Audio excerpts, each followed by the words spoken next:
Most LEGO sets are remarkably simple. No matter the subject matter, you will get a model of what is depicted on the box. This is what you expect when opening up a LEGO product. On a first impression, you don't imagine much more when the presentation is so simple. The pitch was a small toy car, wasn't it? In reality, under the hood, there is a lot more going on. As you build, that becomes more and more clear, with small details revealing themselves to be thoughtful mechanisms, and those mechanisms snowballing into insane features. Through the instructions, you go on a journey, not only the physical process of building, but the mental process of understanding why a set was designed the way it is. Brick by brick, the precise purpose of each piece becomes known, as you slowly uncover the brilliant secrets of LEGO sets.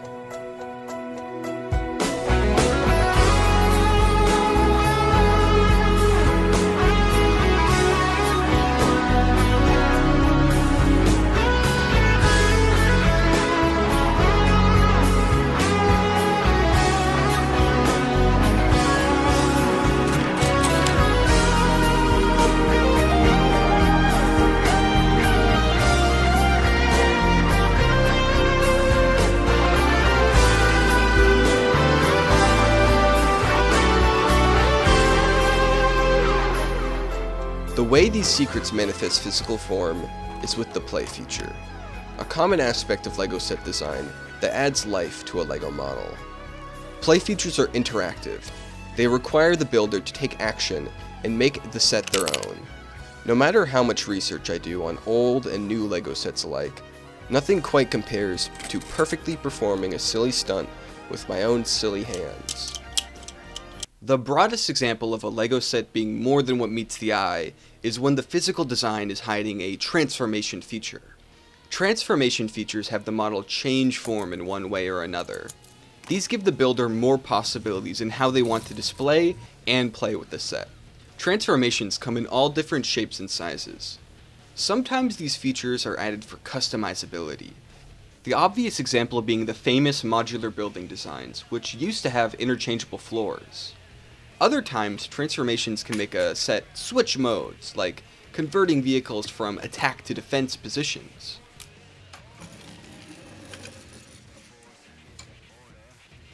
For example, the Space Police undercover cruiser has you flip the ship upside down in order to ambush the unsuspecting alien criminals.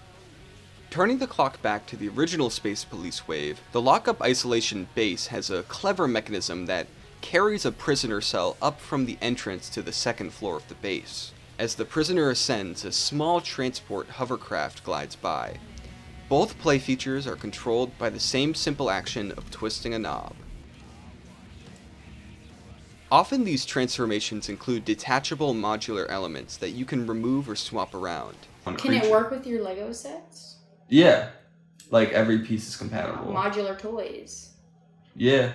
The entire Unitron line revolves around this concept, with all of its sets including swappable train cars that are compatible with the big monorail set. Seeing that mystical monorail in action is what really made Unitron click for me. With a simple motor, they were able to engineer mechanisms for the train cars to drop off pods to both North or South Station, the latter of which using momentum to shoot out a new ground vehicle like magic. The most impressive part is how they were able to accomplish this with mostly basic LEGO elements, in conjunction with the established monorail system. It makes the previously stunning Futron monorail look quaint in comparison.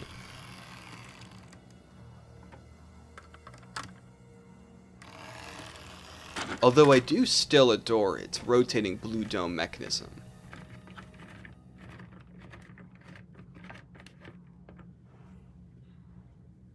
Before learning of this crazy train car system, I didn't see Unitron as anything special.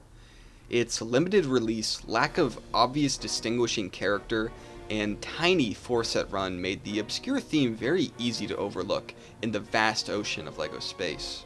Learning about the mechanical possibilities of the transport base prompted a deeper analysis of the sets that yielded a far greater appreciation, specifically for the beautifully arcade-inspired Starhawk 2, and the generally ambitious interconnectivity of the theme as a whole, with every set feeding back into the monorail with extra detachable pods to play with. Since the classic space theme of the 1980s, modularity and detachable elements have been present in just about every wave of LEGO space. Many of the sub-themes utilize it as a key attribute of their identity. Notable examples are both Blacktron's, Life on Mars, and Galaxy Squad. I think the reason LEGO pushed this feature so heavily is that it plays well with sharing. As a single spacecraft, it can easily accommodate two friends, with neither having to play as the bad guy. There's something beautiful in that. Imagine a kid showing a pal how his new spaceship can come apart, blowing their mind and handing them one of the segments so that they can both spend the day exploring, charting out the stars of a strange and distant land.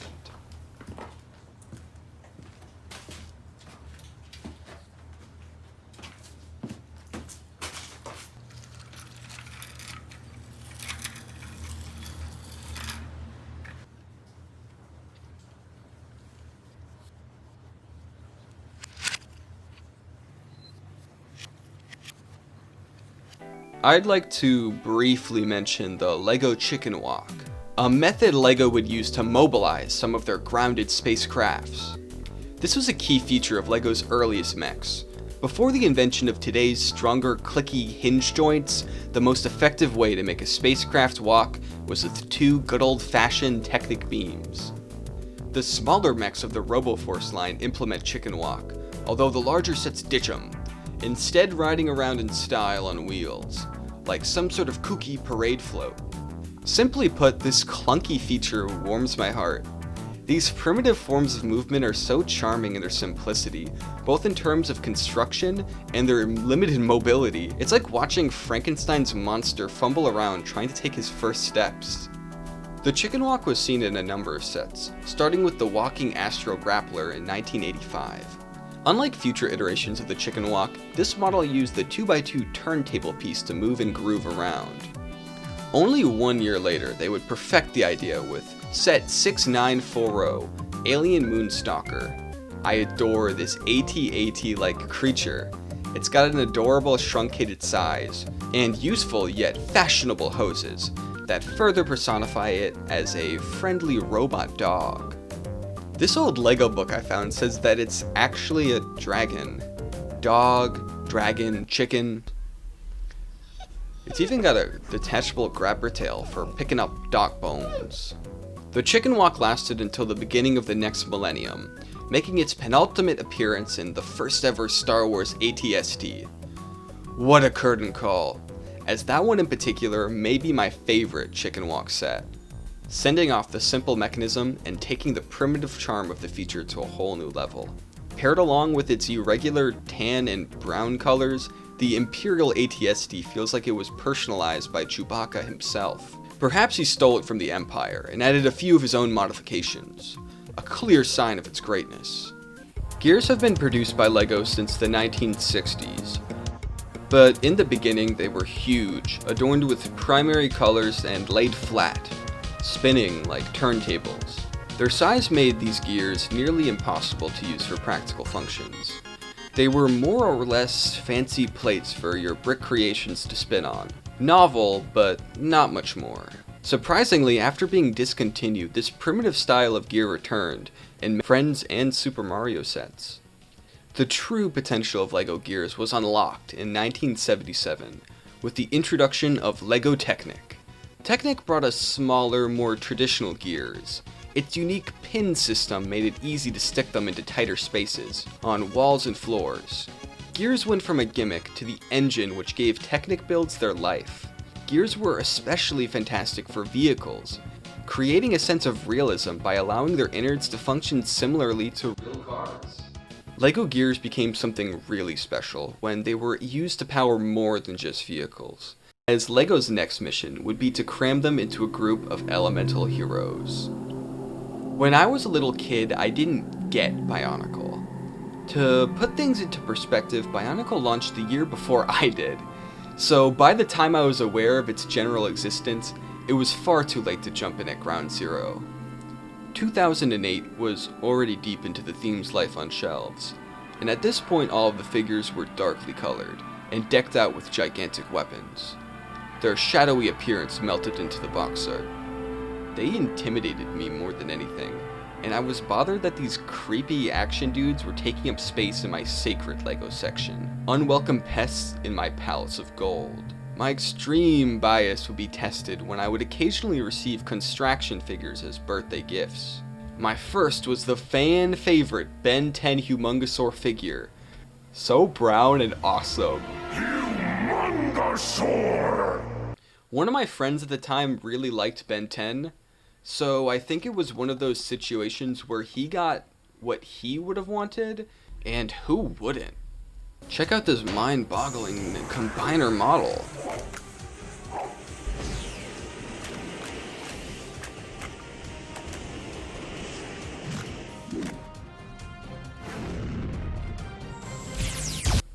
Later on, I ended up with a few legitimately, pretty chill guys. One distinct memory I have is building Pohatu, Master of Stone. I received him a year or two after I stopped collecting LEGO, so it was a welcome surprise, and despite my anti-Bionicle bias, I quite enjoyed the process. As the set sat dormant in my collection, the experience of building it would still simmer in my mind. After a few years, I searched on Bricklink to discern who exactly Pohatu was, and where he fit into the Bionicle system as a whole. At some point in my LEGO reawakening, I realized that I was probably too dismissive of Bionicle, and gave the theme an honest chance. I used the scant amount of construction pieces I had, sourced from Pohatu, in tandem with regular system pieces, to make my brick granddaddy model. I had a lot of fun with figuring out how to connect Bionicle's ball and cup joints with regular bricks. The point where I became a true fan of Bionicle is when I acquired the original 6 Toa. These Bionicles were designed far differently from the ones I knew from my childhood. The Toa Mata used bold two-tone color schemes along with black to connect everything together. The simplicity of their design made the differences between each individual Toa more obvious. Instead of 2 large, repetitive silver weapons, they had tools grounded in reality which matched the primary color of each character. These earlier tools were similar to real-life weapons and befitting of their elements. Loa had an axe for chopping through forest trees, Gali had hooks to evoke the severed hands of a seafaring pirate, Onua had claws for digging through the ground, and the original Pohatu had the ancient power of kicking. The appeal of these figures is bolstered with a killer play feature, knocking each other's masks off, which complements the rough and tumble hand-to-hand nature of their weapons. On the inside, these heroes were powered by gears. When you turn the crank located on their back, each character swings their weapon with different placements of gears yielding different styles of swings. Growing up, I always had a fascination with robots, which showed through my LEGO builds. Robots are a great catch-all for creating unique creatures that stray outside the typical categories of creatures. Anything that's not human can be a robot, and that makes the creative possibilities of their designs limitless. Recently, I've grown to love pairing the limitless robot aesthetics with Technic gears, allowing for more dynamic movement. I also made it so that each face of the wall was removable, leaving space for a spinning skeleton friend. I even implemented them in my clock guy, so he could swing his arms all around. Little did I know that the same design language I pulled from was that which laid the groundwork for Bionicle. Once I realized this connection, the main appeal of the theme clicked to me. Bionicle has this way of inspiring creativity that I feel is unmatched by any other LEGO theme. Perhaps this is because the protagonist of the Motunui story regularly changed, leading children to expand the roster rather than rely on old legends. Bionicle's successor Hero Factory went one step further with de-emphasizing character specifics. The theme's whole system was about character customization. Maybe Bionicle inspires creativity because the pieces take a little work to connect back to system. Some of the craziest LEGO mocks I've ever seen use Technic-based character creation inspired by Bionicle. Many of these builds unearth parts from the far reaches of the LEGO system, pulling from Galador, Snap, Belleville, or even Clickets, just to name a few. They use every piece of the LEGO Buffalo. With these creations, you get the impression that the builder has an immense respect for everything LEGO has done. They are proud to be made out of LEGO. Official sets often feel like they're trying to hide LEGO identity, with their hyper detail and smooth surface construction. It can be refreshing to see artists who use LEGO's intrinsic qualities to create something truly unique.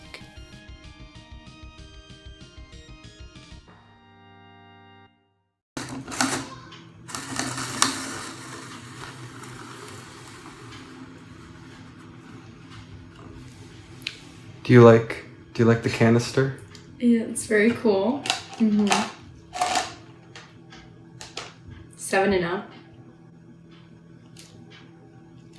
I wanted to see if the satisfaction of the Bionicle gear system was universal, so I decided to do some scientific research. On the day I first screened my LEGO Colors video in class, I brought all of my Bionicles and let people mess around with them however they liked during an otherwise arduous day. Kind of oily. Hmm? Kind of oily on him. I don't know. Nothing. Okay. I'm not impressed by him. What? I'm not. I'm not. I'm sorry. I'm sorry to the Bionicle fandom. That's weird, because like the white one is the one you said was your favorite before, because you said it looked like a stormtrooper. Yeah, I've grown since then. The response was very positive, as people who had never held a Bionicle before were able to learn of their mystique firsthand. He's pretty cool. I liked them the time you brought them to class. I thought that was cool. Oh, these ones can be like married. Oh, the people seem to instantly recognize the fun sensation of making the chill Bionicle guys bust a move. I love the way it looks in the light. I think she's beautiful. Okay. Nothing too different. His posture's not very good. Hey, okay.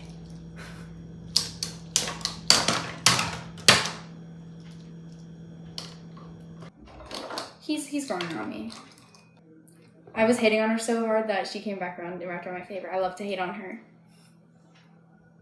I do like him. He looks like a little cat. As the sounds of swinging continued all through the day, it seemed like the magic of Bionicle never truly wore off. I like him. Oh, I do like that he's red, but I don't really like orange. I think the gray and the black are kind of clashing, and with the other colors. I think this one has the worst color schemes. This is so funny, you're literally disagreeing with every single point I make in the video. Okay. I think also that they're good fidget toys because I keep doing this, and I think that they're cool that way. Yeah. Most minifigure accessories are made for purely aesthetic value. Many early accessories have especially simple detailing and flexible purposes that can fit whatever you have in mind. I like imagining that all of the big blasters are just funny cameras. Some accessories have more than aesthetic purposes, as LEGO has actually produced minifigure-sized accessories that mimic the functions of their human-sized counterparts. A theme chock full of great accessories is LEGO Adventurers. You can trace the history of many mainstays back to this landmark theme. So here is an orderly list. Binoculars, sort of. Ruby. Magnifying glass. Film camera. Backpack. Scorpion. Spider. Sextant. Scimitar. From the interactive film camera to the Regal Ruby, most sets come with more accessories than your minifigures would be able to hold. Each set was bursting at the seams with gizmos, but one of the best was the magnifying glass that actually works. For the Harry Potter sets a few years later, they introduced a translucent purple variant that is very stylish.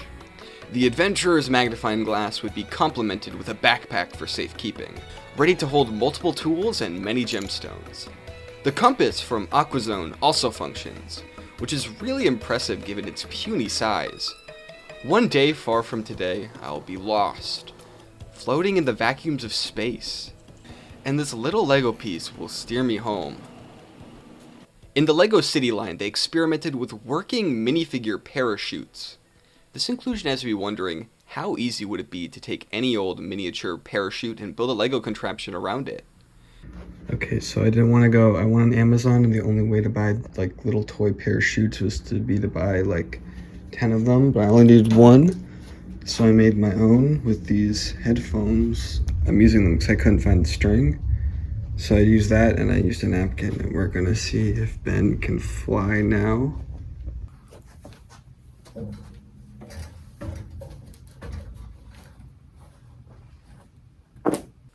Still, the parachute doesn't hold a candle to the beloved Jack Stone super glider. So yeah, it's pretty much this. You know, Jack Stone flying around on a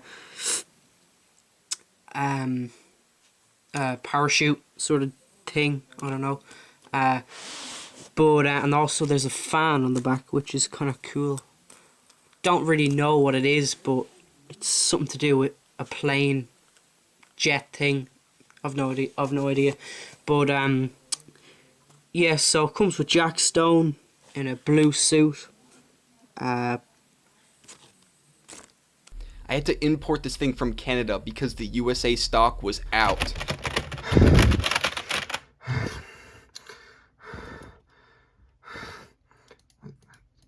That's not a super glider? What? This is too hot for the USA. And like, I understand why. It's cool. It's made of paper. It's cool. There's an alt build on the back of the box that just gives even more possibilities. It does not include the glider, but it includes the superiority, so I think it about scratches even.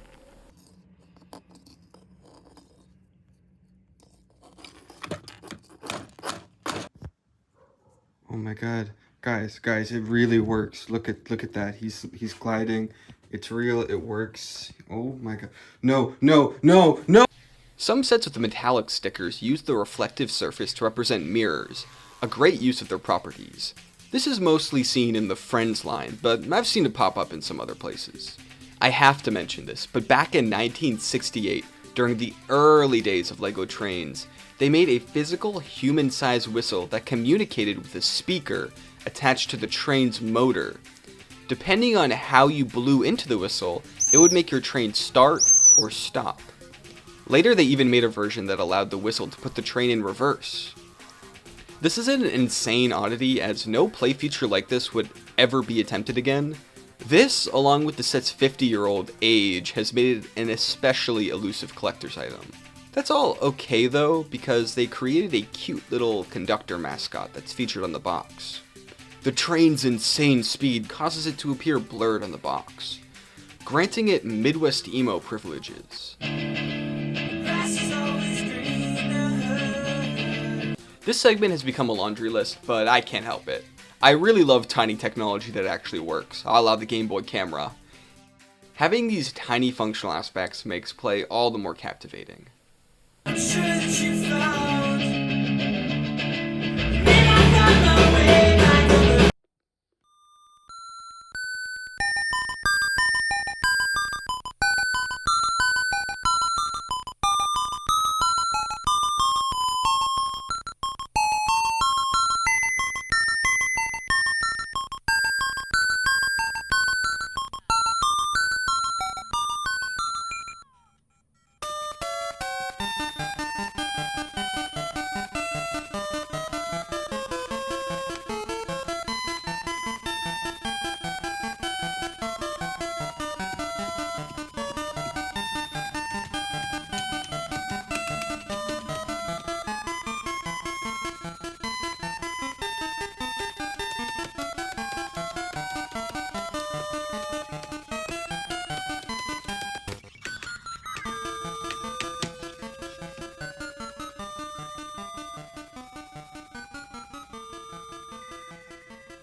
A gimmick that has remained for decades is the super spooky glow-in-the-dark piece. The premier glow-in-the-dark LEGO piece was the Ghost minifigure from the castle theme.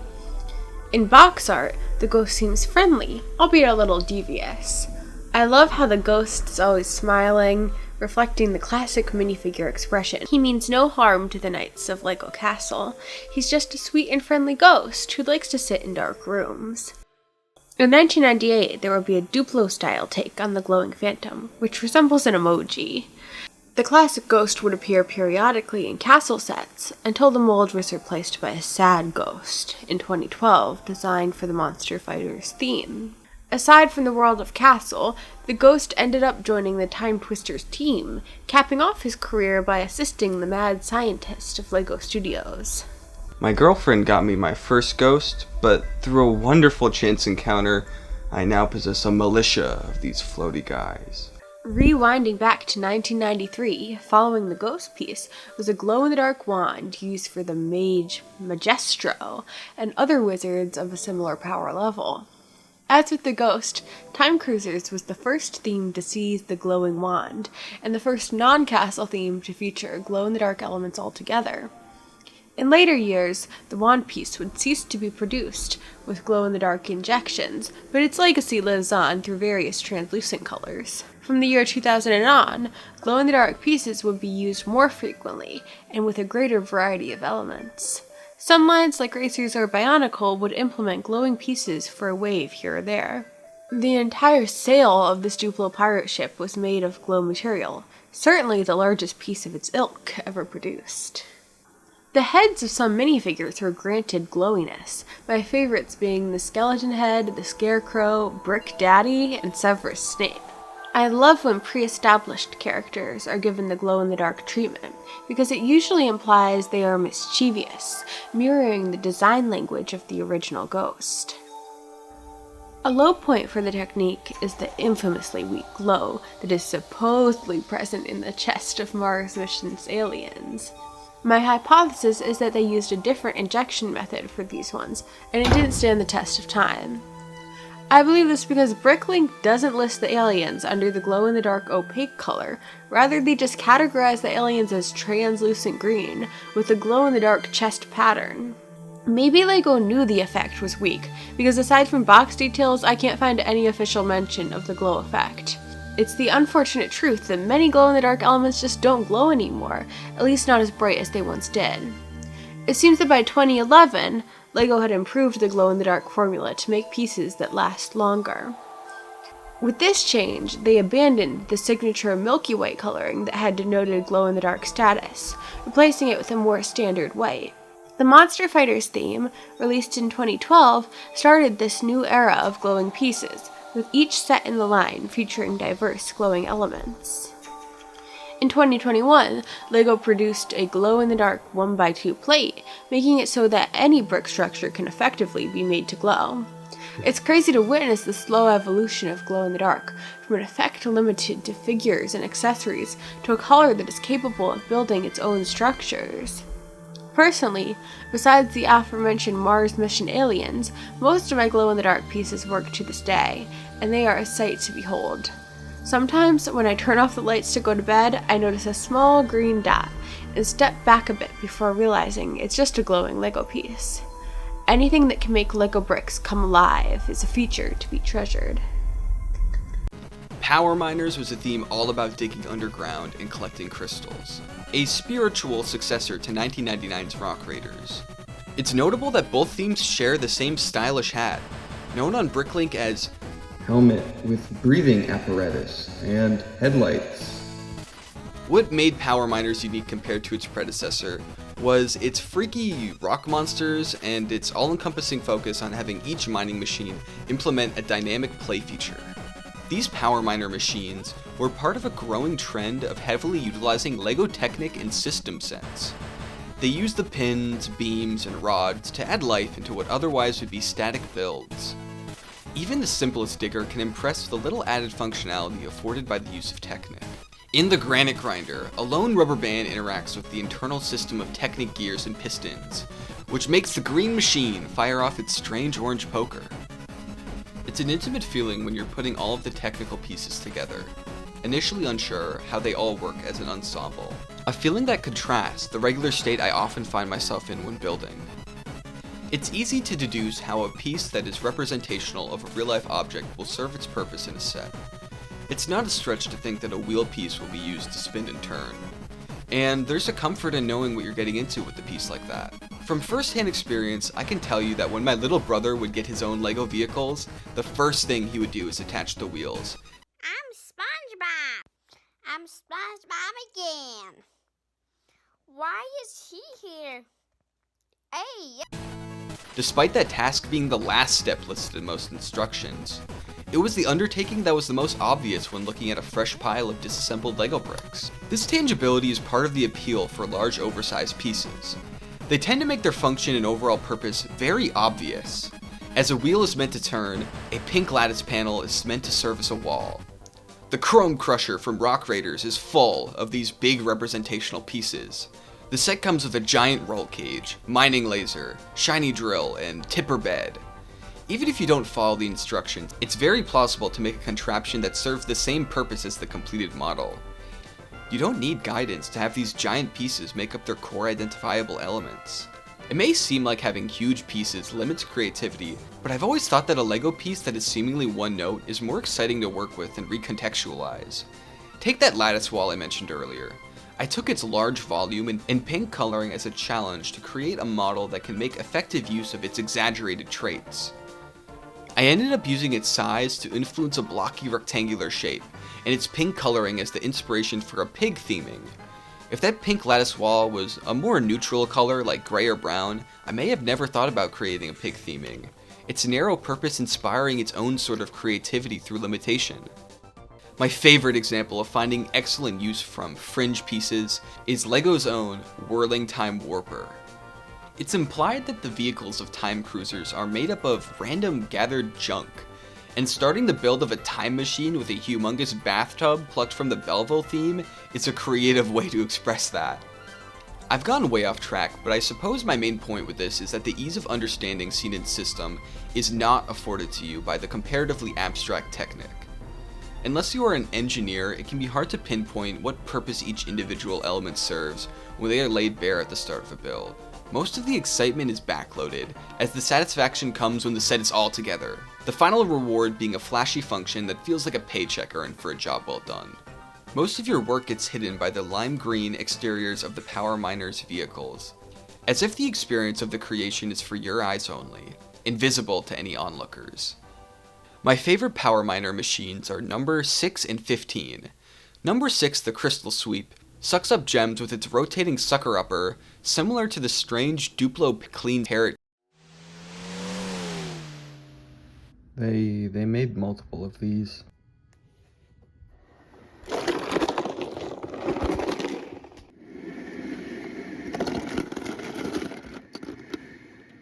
It's only matched by number 15, the Claw Catcher, which picks up enemy rock monsters and flings them into the back cargo bay with enticing accuracy.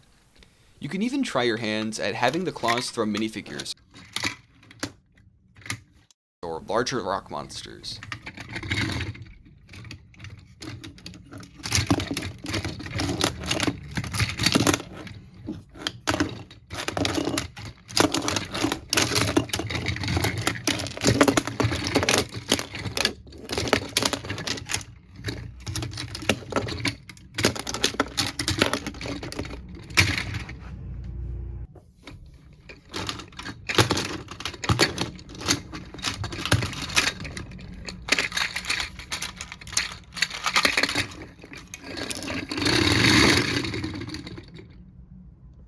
These sets all could have easily been cookie-cutter mining machines with the expected drills and cranes. However, each power miner has a distinct task which adds a nice collectability to the line. This collectability is supported by every machine having an assigned number, like a value meal at McDonald's. I'm going McDonald's. I'm going McDonald's. My dinosaur would like a number 66 value meal, a number 7 with no cheese, a number 9 with extra cheese, number 43 with 4 pickles, 1 piece of tomato, deep fried and chicken sauce, and some ketchup and mustard. It should be noted that there's no vehicle number 13. Perhaps it was abandoned deep down within the Earth's core.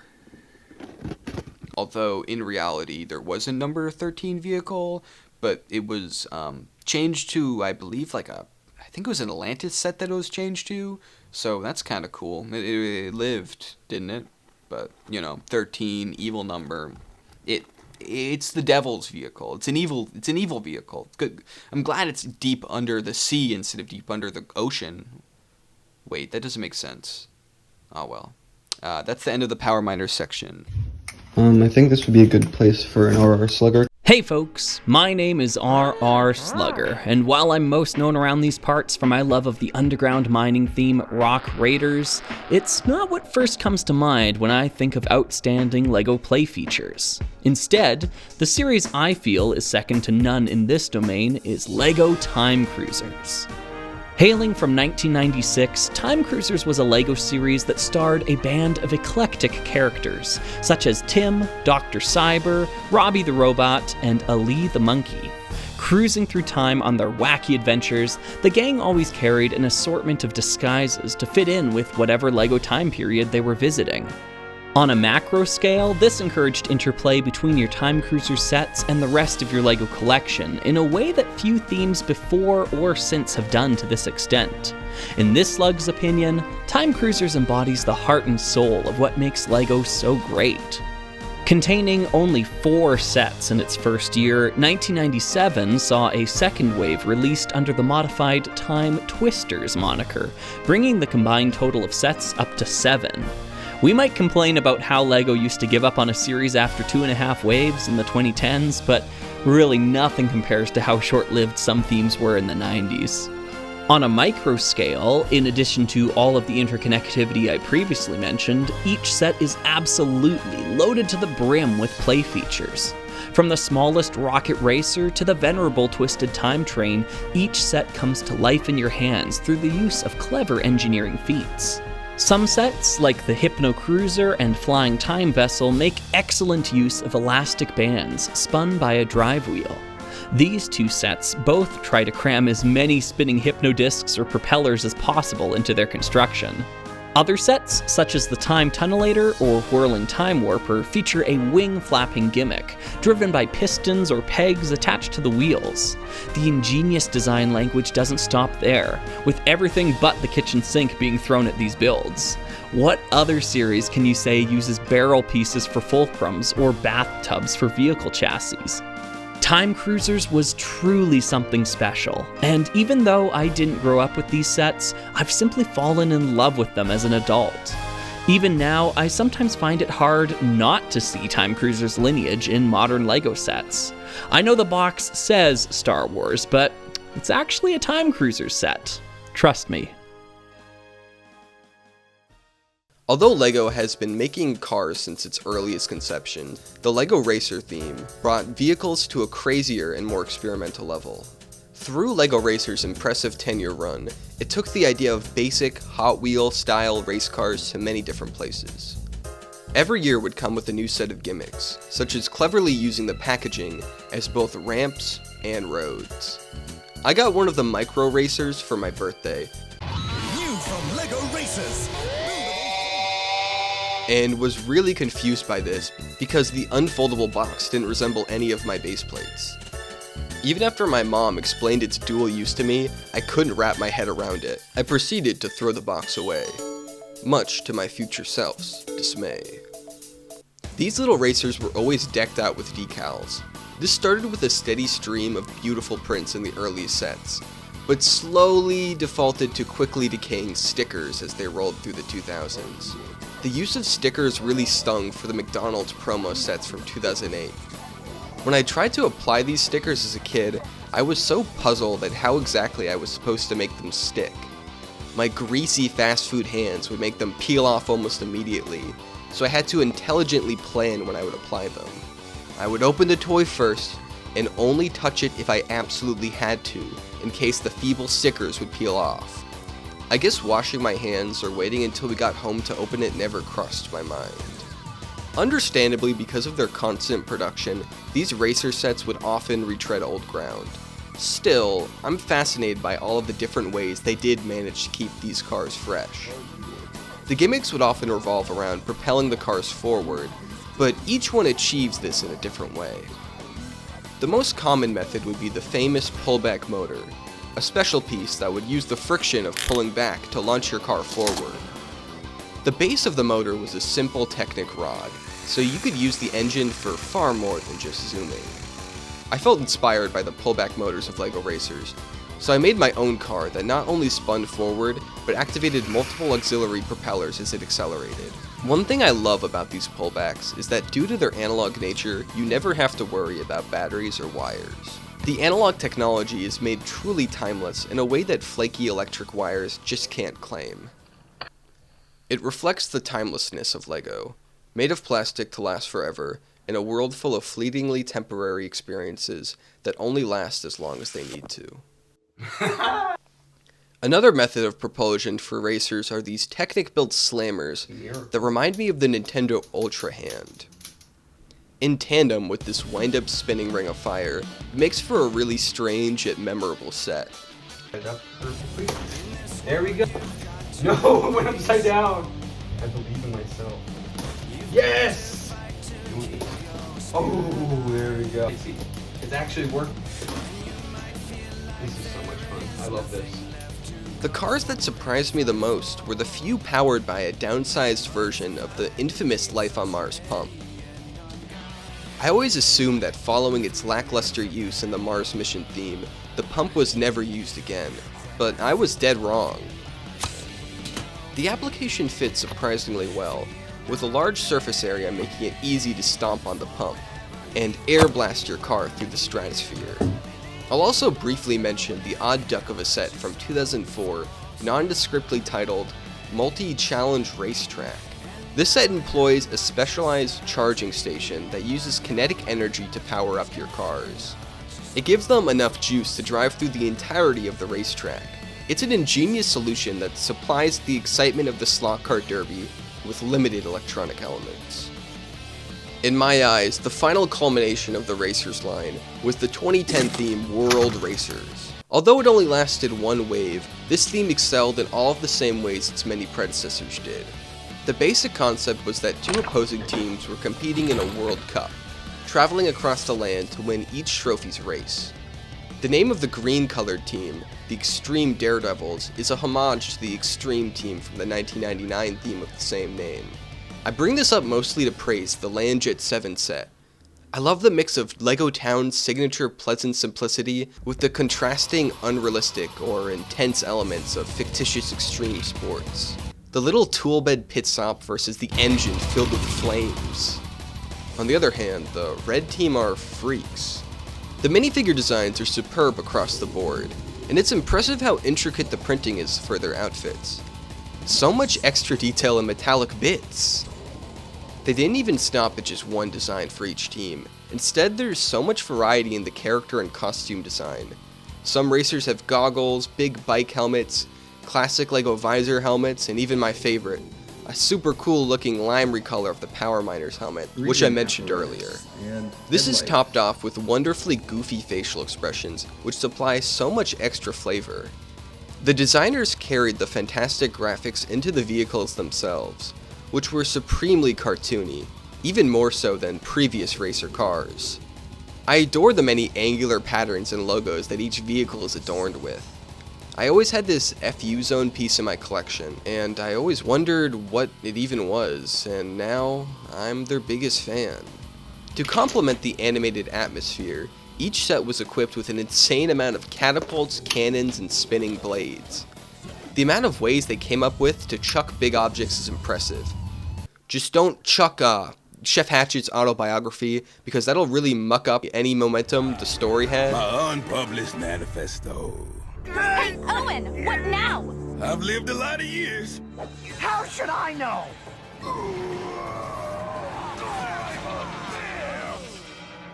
Ouchie! That'll hurt come morning. This is all your fault. My editor was right. My life really is dangerous. Will you please shut it? I'm trying to read here. They use a mix of flick-fire missiles, Bionicle ball launchers, and simple Technic mechanisms.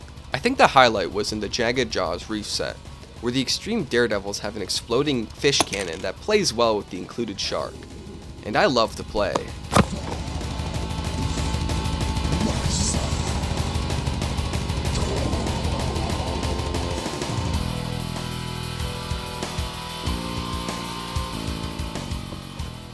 I can imagine a scenario where the cool fish is launched at the red team, narrowly missing their boat, but before the blasters have time to cheer, the shark notices the fish and lunges forward, blowing the boat to pieces and leaving the blasters in the dust.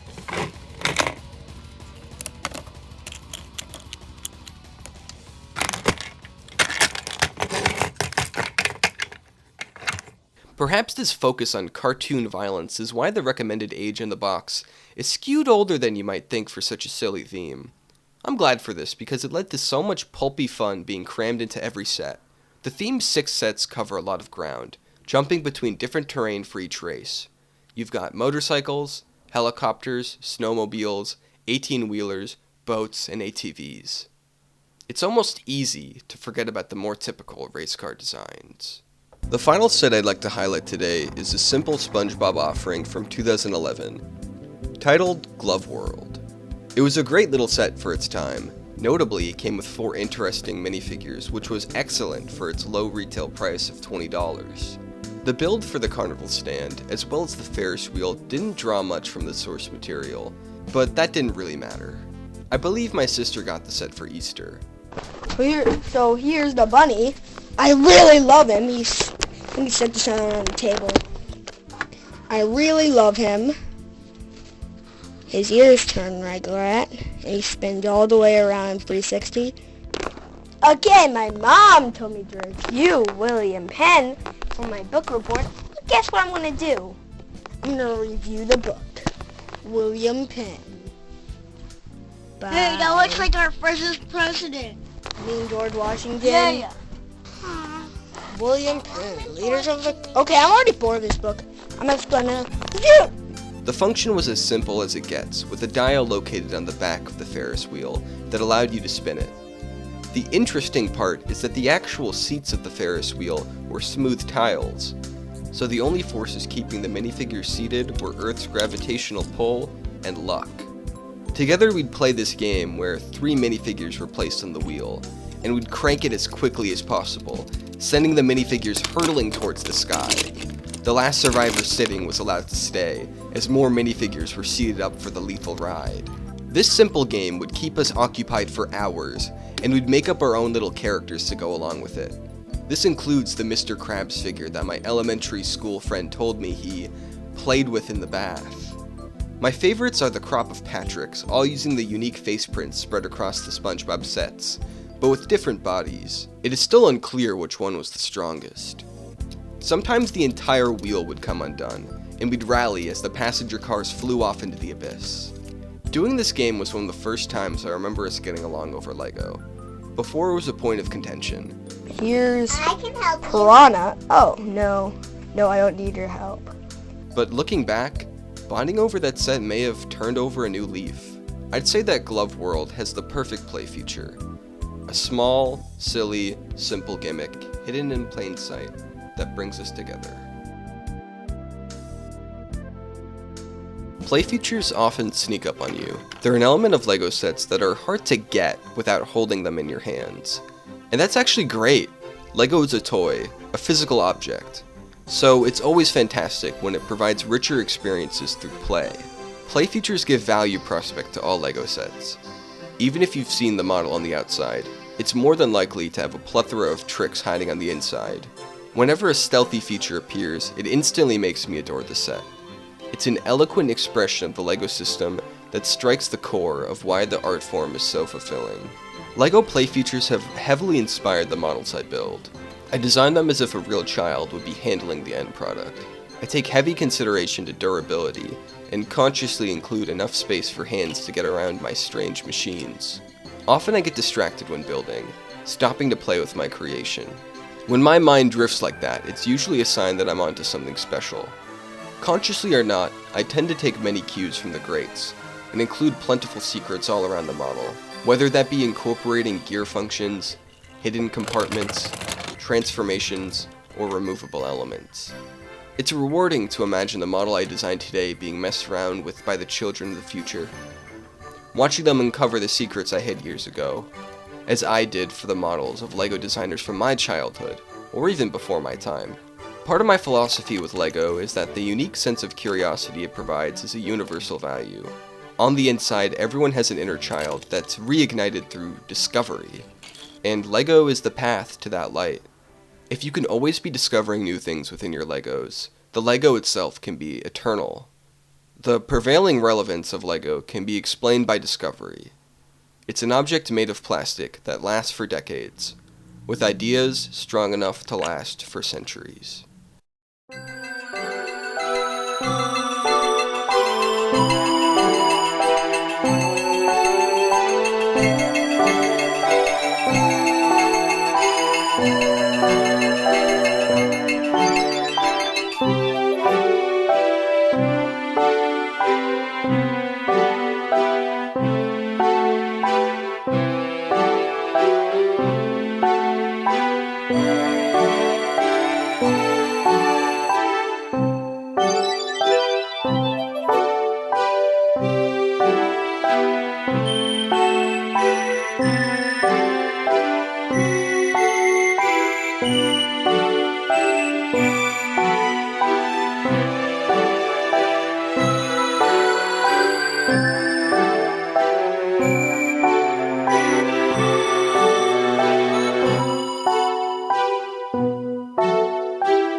Hey folks, my name is R.R. Slugger,